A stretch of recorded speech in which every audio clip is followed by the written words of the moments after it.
Je me souviens d'un gars qu'on croisait dans les concerts le samedi soir et qu'on avait surnommé Grande Dent.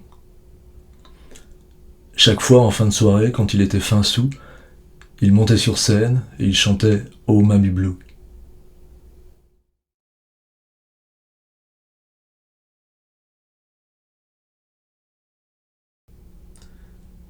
Je me souviens de ce gars qui venait souvent au bar de l'hôtel de ville, près du lycée.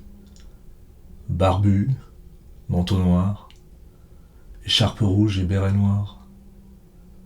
On savait qu'il chantait dans des cabarets à Paris. L'aura que ça lui donnait. Je me souviens de mon premier cours d'allemand, où le père de famille lisait le journal dans un fauteuil en fumant la pipe, pendant que sa femme faisait la cuisine. Je me souviens que leurs enfants, Rolf et Gisela, aimaient jouer au tennis de table. Ça fait assez peu pour une conversation.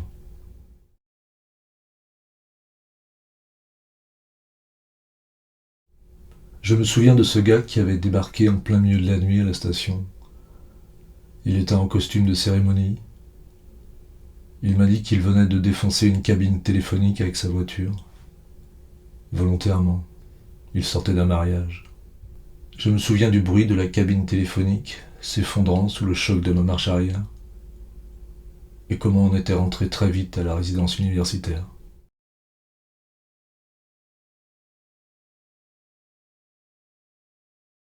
Je me souviens de ce gars qui travaillait sur le chantier du supermarché qui était en train de s'installer près de la station-service. Il était spécialisé dans le montage des poutrelles métalliques. Il vivait dans une caravane. Une nuit, il était venu boire des bières avec une fille à la station. Elle savait très bien qu'il ne resterait pas.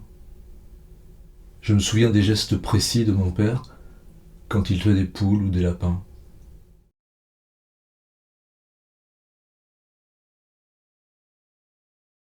Je me souviens de celui que j'appelais enfant Luc la Terreur. Il me cognait dans la cour de la maternelle. Lui et sa sœur venaient du Liban.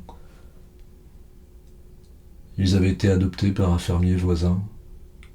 Le père était bègue et alcoolique. Je me souviens que Luc était devenu chauffeur routier et qu'il s'est tué en voiture.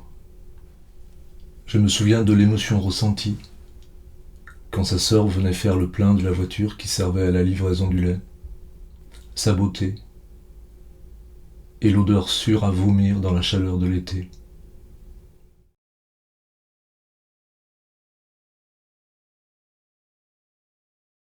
Je me souviens d'anonymes. Ce sont eux aussi qui ont fait ce que je suis, ou ce que je crois être. Je me souviens de l'inscription au-dessus du confessionnal. Heureux les simples d'esprit. L'énigme de la phrase. Je me souviens de ce gars à la fac qui ponctuait chacune de ses phrases par « tu vois » et comment c'était pénible.